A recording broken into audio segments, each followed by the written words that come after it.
رک جائیں۔ آج میں آپ سے ایک ایسی ہستی کی بات کرنا چاہتی ہوں جس کے بغیر نہ گھر مکمل ہے نہ معاشرہ۔ جی ہاں، عورت۔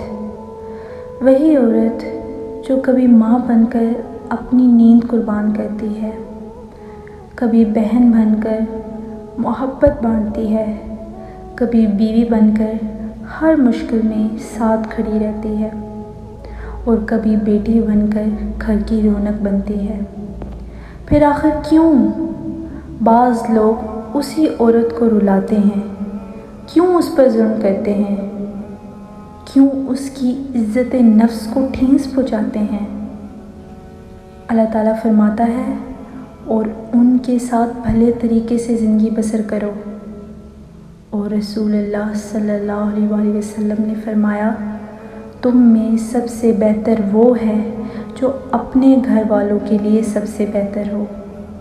یاد رکھیں، عورت پر کیا گیا ہر ظلم، ہر آنسو اور ہر آہ اللہ کے ہاں محفوظ ہے۔